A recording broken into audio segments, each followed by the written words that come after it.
ግን 4 ኪሎ መግባት ትፈልጋለህ። አትገባም፣ መቼም አትገባም። በቃ በግልጹ ልንገር፣ አትገባም። 4 ኪሎ አትገባም። ምክንያቱም ለኢትዮጵያ ማትራራ ሰው እንደሆንክ ገብቶናል። ኢትዮጵያ ወደብ ያስፈልጋታል። 120 ሚሊዮን ህዝብ ይዘን ወደብ ግዴታ ያስፈልገናል። በእኛ ዘመን ባይሳካ በልጆቻችን ዘመን እናሳካዋለን ብሎ የተነሳውን ጠቅላይ ሚኒስትር ሀሳቡን ከመደገፍ ይልቅ እኔ ከኤርትራ ጎን ነኝ፣ እኔ ከግብጽ ጎን ነኝ ምቱ።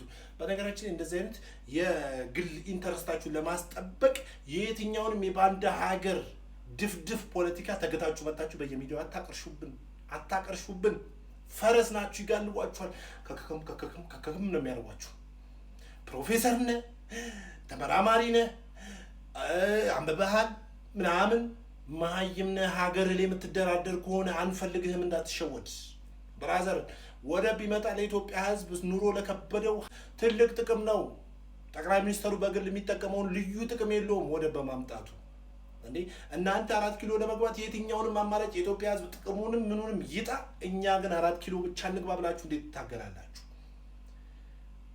ባንዳ ሀገሮች፣ የኢትዮጵያ ታሪካዊ ጠላቶች ያጠጣችሁን ድፍድፍ አተላ አምጥታችሁ በየሚዲያው አታቀርሹ። ይሸታል ፖለቲካችሁ።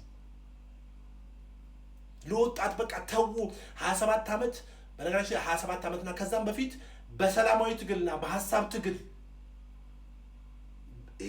ታግላችሁ ስለማታውቁ የጫካ ትግል የሆነ ሱስ ሆኖባችኋል። እና በጠረጴዛ ዙሪያ ስትባሉ የጠረጴዛው ነገር ነቅላችሁ መደባደቡ ትዝ የሚላችሁ በዚህ ደረጃ ወርዳችኋል። ፖለቲካችሁ መሬት የተንኮታኮተ አፈር በልቷል። እንዴ ኤርትራን ብትሆን ሌሎች ሀገር የግል ኢንተረስታቸውን እንኳን ቢያስፈጽሙ አይሆንም፣ ግን እንደው ቢያስፈጽሙ ሰው እንደማትሆኑ ሰው እንዳልሆናችሁ ይገባችኋል እኮ። ሀገራችሁ ዞራችሁ የወጋችሁ ባንዳና ውሻ እንደሆናችሁ እኮ ያውቃሉ። የገባኝ ነገር ፖለቲከኞች የትኛውንም መንገድ ይኬድ፣ የትኛውንም መንገድ ይሁን፣ ብቻ እነሱ 4 ኪሎ ይግቡ፣ ኢትዮጵያ ትደፈር፣ ሉዓላዊ ክብሯ ይደፈር፣ ናሽናል ኢንተረስቱ አይከበር፣ ችግር የለባቸውም። 4 ኪሎ ብቻ ይግቡ። የኢትዮጵያ ህዝብ ይህን ማወቅ አለበት። እነሱ ኢንተረስታቸው ስልጣንና ስልጣን ብቻ ነው ህልማቸው። ሉዓላዊ ጥቅሟ ተከበረ፣ ህዝቡ እንደ ህዝብ አረፈ፣ የኑሮ ውድነት ረከሰለት አረከሰለት፣ እነሱ they don't care about you። በነገራችን ላይ ይሄን እውነታ እየመረረን ቢሆን ጠጣው።